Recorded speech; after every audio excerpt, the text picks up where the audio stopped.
Imagine a man so wealthy that, in 1937, Time magazine called him the richest man in the world. He wasn't an American industrialist. He wasn't a European king. He was Mir Osman Ali Khan, the 7th Nizam of Hyderabad. Born in 1886, Osman Ali Khan became ruler of Hyderabad in 1911, at just 25 years old. It was one of the largest and wealthiest princely states in British India, covering an area roughly comparable to the United Kingdom. The Nizam's fortune was estimated in contemporary reports at around $1.4 billion, with other estimates reaching $2 billion. By some modern calculations, that would translate into hundreds of billions of dollars today. But his wealth wasn't simply a pile of diamonds. He controlled enormous landholdings, state revenues, investments, mineral resources, royal estates, and a treasury overflowing with gold and jewels. He had his own currency, his own railway system, his own bank, and eventually, his own airline.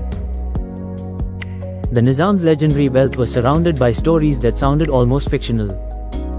Take the Jacob diamond. At approximately 184.75 carats, it is enormous, larger than the Koh-i-Noor in its present form.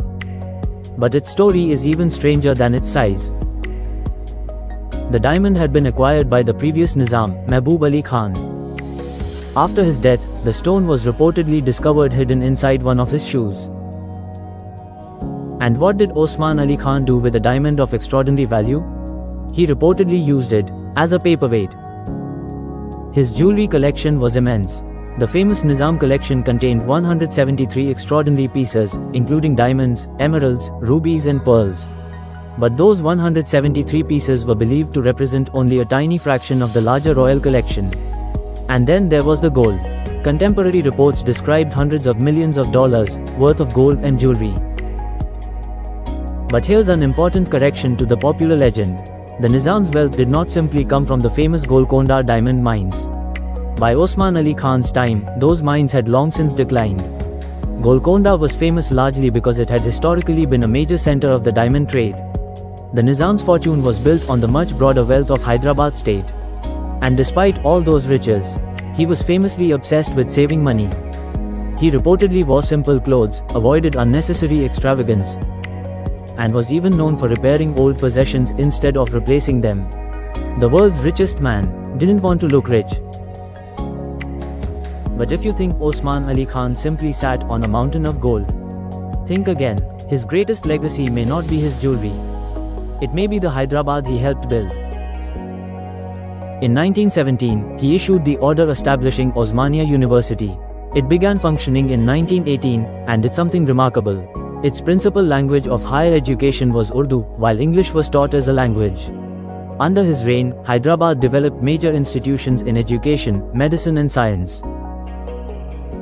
The magnificent Osmania General Hospital became one of the city's major medical institutions. Huge public works transformed the city. After the devastating Musi flood of 1908, Hyderabad developed major reservoirs and flood control projects, like Osman Sagar and Himayat Sagar. And in 1945, something particularly remarkable happened. The Nizam's government became involved in creating Deccan Airways. It was one of India's earliest commercial airlines. So this wasn't simply a medieval kingdom sitting still in time. It was a strange combination of royal tradition and modern infrastructure. Universities, hospitals, dams, railways, banks, airplanes, all under a ruler who still lived like an old world monarch. And then, India became independent. Everything changed. In 1947, the British left India, and Hyderabad faced a historic decision. Should it join India? Should it join Pakistan? Or should it remain independent? Osman Ali Khan wanted Hyderabad to remain autonomous. But Hyderabad was surrounded by Indian territory. And inside the state, tensions were rising. There was a powerful peasant rebellion in Telangana. There was political conflict. And there were the Razakars, an armed organization associated with the Majlis-e-Ittihad ul Muslimin and led by Qasim Razvi. Violence escalated, negotiations with India broke down, and in September 1948, India launched Operation Polo. Indian forces entered Hyderabad. The military campaign lasted only a few days. On the 17th of September 1948, the Nizam surrendered. After nearly 4 decades, his rule as sovereign monarch was over. But here's another surprising part of the story. He didn't flee the country. He remained in Hyderabad. And from 1950 to 1956, he served as Rajpramukh of Hyderabad state.